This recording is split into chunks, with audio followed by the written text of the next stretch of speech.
Back to LEX18 News at Sunrise. Now, today we're at a construction project. It's ReContained, and these guys are using shipping containers to create a home. And so they've taken two, combined them.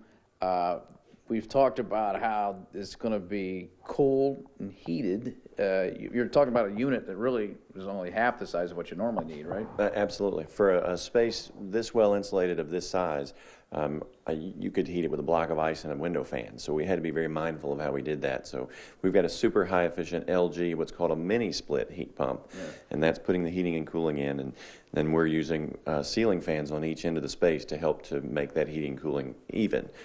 Essentially, living in this house is going to be like living in an igloo cooler. It's going to be very, very energy efficient, very comfortable, keep the hot out, the cold out.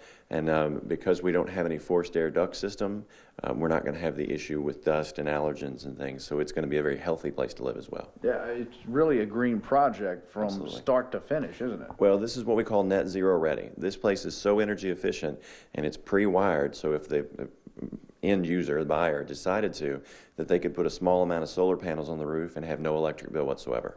It's crazy. Now, and the other thing is, too, talk about a storm shelter. The way you guys have designed this is pretty safe, isn't it? Yeah, we've so the way the footers went in are just traditional footers with a block foundation, but we've ran the rebar from the footers attached up through the block, which is grouted, embedded plates into the block that are connected to the rebar and the foundation walls, and then the containers just welded to those plates. So there's a solid connection all the way down into the ground. If this thing's coming up, it's pulling the footers up and everything. Right. So it's in there. It's crazy. Now, when we come back, we'll tell you more about ReContained. Again, we're located off of York Street, this project, and more with these guys in a bit. Very, very interesting. That's at home ain't going anywhere. No. Yeah. Lee, thank you. It is 6:23 now on Sunrise. Stick with